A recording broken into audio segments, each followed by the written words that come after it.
होई न ज्यादा खर्चा कराइला शिव चर्चा। हर हर भोले नमः शिवाय। होई न ज्यादा खर्चा कराइला शिव चर्चा। होई न ज्यादा खर्चा कराइला शिव चर्चा।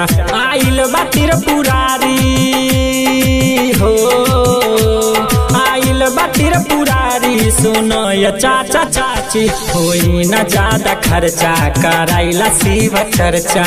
हर हर भोले नमः शिवाय। होई न ज्यादा खर्चा कराइला शिव चर्चा। होई न ज्यादा खर्चा कराइला शिव चर्चा। आइल बा त्रिपुरारी हो, आइल बा त्रिपुरारी सुनो ये गुरु भाई। होई न ज्यादा खर्चा कराइला शिव चर्चा।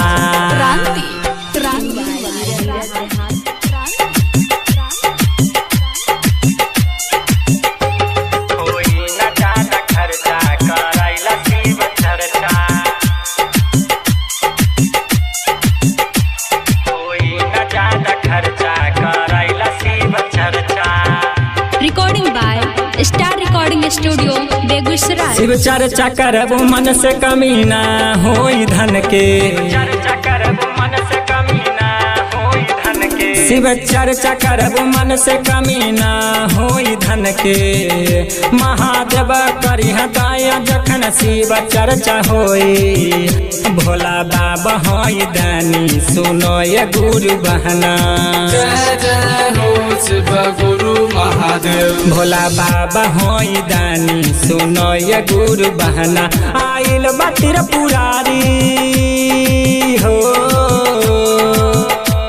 आइल बा त्रिपुरारी सुनो ये भैया बहिनी। होई न ज्यादा खर्चा कराइला शिव चर्चा। होई न ज्यादा खर्चा कराइला शिव चर्चा।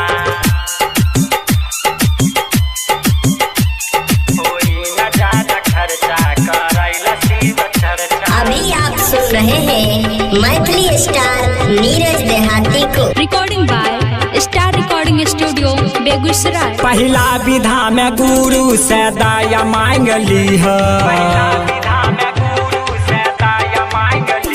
दूसरा विधा में गुरु के चर्चा करी है। तीसरा विधा में नाम शिवाय जपी है।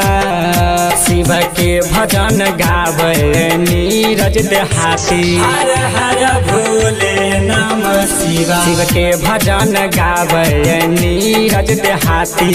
आइल बा त्रिपुरारी हाँ, आइल बा त्रिपुरारी सुनो ये भैया बहिनी। होई न ज्यादा खर्चा कराइला शिव चर्चा।